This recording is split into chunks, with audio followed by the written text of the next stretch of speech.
Bonjour à tous, merci à l'AIH de me donner l'occasion de présenter mon travail de thèse de médecine qui porte donc sur l'intérêt du brentuximab vedotin en post-autogreffe chez les patients traités pour un lymphome de Hodgkin en rechute ou réfractaire.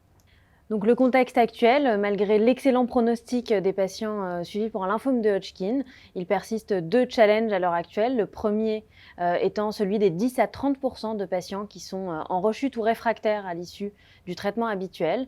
Et le second est lié à la toxicité des traitements qui sont couramment utilisés à l'heure actuelle.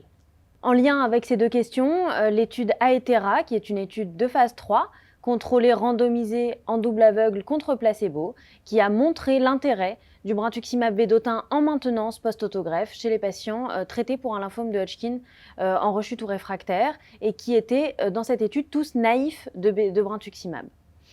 Cette étude a mené à une autorisation de mise sur le marché de ce médicament dans cette indication en France en 2016. Alors, en dehors de l'étude, qu'en est-il en vie réelle? Eh bien, en vie réelle, nous avons mené une étude rétrospective sur 58 centres à partir de la base de données de la SFG-MTC qui a posé la question chez 1158 patients greffés pour un lymphome de Hodgkin en rechute ou réfractaire. Et parmi eux, 115 avaient reçu donc, dans 25 centres du brentuximab en post-autogreffe dans l'indication de maintenance. Nos objectifs, l'objectif principal était d'évaluer la survie globale et la survie sans progression, et les objectifs secondaires portaient sur trois questions majeures.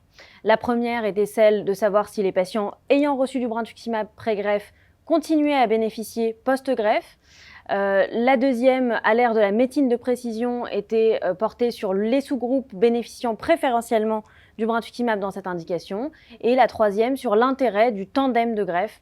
Les résultats de cette étude, en termes de survie globale et de survie sans progression, on atteint 75,3% de survie sans progression à 2 ans et 96,4% de survie globale, qui démontre l'excellent pronostic de cette cohorte. Concernant les différentes questions, d'une part, il n'y avait pas d'impact du brentuximab vedotin pré-greffe sur la survie post-greffe. Également, concernant les facteurs pronostiques, eh bien, hormis le score pronostic du LISA, qui reste pronostic dans notre cohorte, le principal élément était le fait d'obtenir une rémission complète pré-greffe, quel que soit le nombre de lignes antérieures de chimiothérapie. Enfin, la question peut-être principale était celle de l'intérêt du tandem de greffe, donc double autogreffe ou auto-allo, chez ces patients, et on a démontré une meilleure survie globale chez les patients qui bénéficiaient de la maintenance par brentuximab en comparaison à la double greffe, après une analyse d'émulation statistique dans ces deux cohortes. En définitive, des résultats qui sont très bons,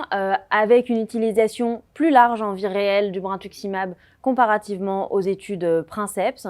Et enfin, cette question de la place du tandem de greffe qui est nettement remise en cause à l'ère des nouvelles thérapies. Merci, merci au groupe coopérateur, à l'AIH, aux patients et à leurs familles, ainsi qu'à tous les centres participants.